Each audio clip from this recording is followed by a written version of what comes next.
I just got done reading an article, book here about the Virgin Mary there in Mexico, how that whole myth came to be. There's the guy has a cloth there that supposedly was not created by human. There's a icon of the Virgin Mary on there that supposedly he gathered some flowers in, and when he laid the cloth down, there was the picture of the Virgin Mary. Now there's a whole church there. But this is all before Mexico was even founded. This is back in the 1400s. And so they were explaining how the legend actually came to be and debunked the whole thing. And I wish I'd have brought the book with me and so I could show everybody. But it's real interesting. The point I'm trying to make is how they've raised the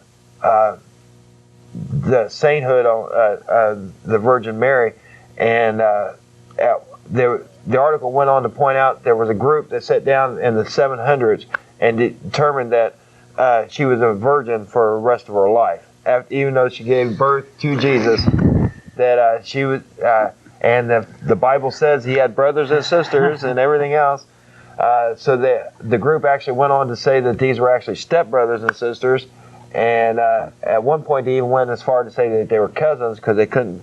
There was no other story about Joseph having a first marriage or anything else. But there's a lot of Catholics in Mexico that believe that she was a virgin for the rest of her life. And what a terrible thing. Yes. Right? I mean, let's look at it realistically speaking. What's fun and how do we, geez, there's a connection there. I mean, let's try to have fun with life. I think that's masochistic. I just think it's interesting, and then Joseph just sort of fades off into history.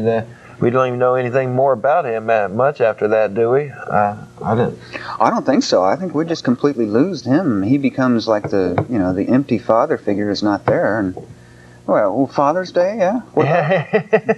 Let's have Father's Day, right? Yes, but we don't even know how he died or anything, do we? Or did he die? Yeah, or if he, because supposedly Mary went to heaven. As far we don't know, Joseph. No. Joseph's up there with her, and finally, if Joseph finally gets any in heaven there, and if she's a virgin in heaven, and so. Wow. Well, we'd love to hear from the callers out there. We've got like 10 minutes left here, and we've thrown a wide range of topics out there for the callers, and we'll talk about anything else that they would like to talk about.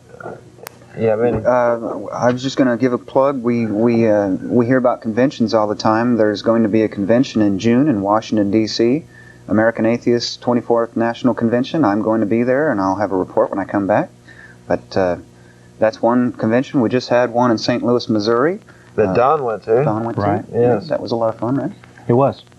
So the atheists are trying to organize on a national level there. American Atheists has been doing that for years, 30-some years, hasn't it? No. Yeah, and also, if I'd just like to mention, this is sort of a news item. Last week, American Atheists sent a contingent of atheists to the White House and spoke to the White House staff, and actually a couple of members from the White House staff, and were recognized legitimately as atheists. So we did get some voice in the White House last week, and that'll happen again, I'm sure. But it's great that we're actually given some kind of respect in that manner, because for the longest time, George Bush, for instance, didn't want to give us the time of day, but beyond that would also deny our legitimacy by saying that he didn't think we should be considered citizens or patriots, which I think is a big mistake for any president to say. Yes. But unfortunately, they're not. They're more afraid of offending the theocratic right than they are the free thinkers in America. So we definitely want the free thinkers out there voting. Let the politicians know that we have an opinion and we will vote. I think that talks about tolerance. We were saying a few minutes ago Sure. about tolerance and how religious freedom relies upon people's tolerance for other ideas. And I'm accused all the time as an atheist of being intolerant. And I think that it's important to note, as an atheist, by definition, we have to be quite a bit tolerant. In the United States, especially Christianity, but all kinds of religion, are everywhere. You can't really drive down the street without seeing it on a billboard or a placard or on a marquee at a church.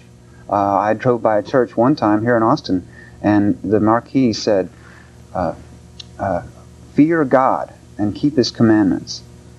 Fear God. And I'm thinking, they're commanding everybody who drives down Rumburg to fear their God. And that is something atheists every day have to deal with, looking at things like that and walking away and being tolerant.